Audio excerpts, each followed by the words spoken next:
Принимаем τον κυβερνήτη της ναυαρχίδας του στόλου της Μαύρης Θάλασσας, также капитан первого ранга среди нас, και όλους τους εξαίρετους καλεσμένους που έχουμε την τιμή σήμερα να τους большая честь встречать сегодня всех гостей русской делегации, которые находятся среди нас.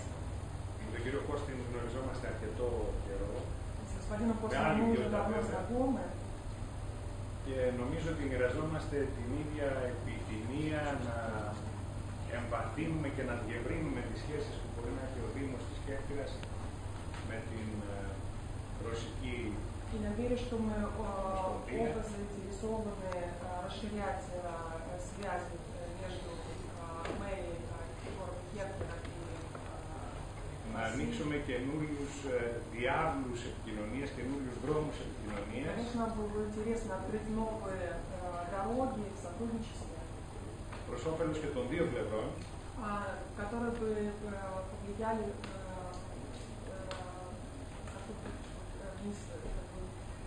помогли приобрести обеим сторонам, то есть на пользу обеих сторон. Και θέλω να τονίσω ότι ιδιαίτερα στις μέρες μας που είμαστε μάρτυρες μιας προσπάθειας αλλαγής των ισορροπιών ή εξυπηρέτησης κάποιων άλλου είδους στρατηγικών συμφερόντων που επιβάλλουν στην Ευρώπη, επομένως και στη хора μας, μια стάση όχι τόσο φιλική απέναντι στη Ρωσική Ομοσπονδία. Сегодня мы являемся свидетелями событий не очень приятных. Мы видим, как изменяется баланс в мире, как некие силы хотят повлиять на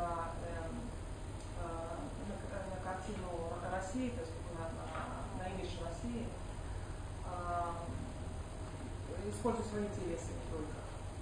Είμαστε σταθερά υπέρ της άποψης ότι η διάβλη επικοινωνίας και συνεργασίας με τους λαούς, ανάμεσα στους λαούς, θα πρέπει πάση θυσία να μείνουν ανοιχτοί.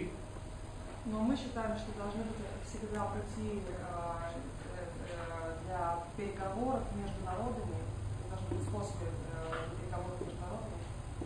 Γιατί αυτό επιβάλλουν πρώτα απ' όλα το συμφέρον των λαών. Мы должны смотреть на интересы народов, прежде всего.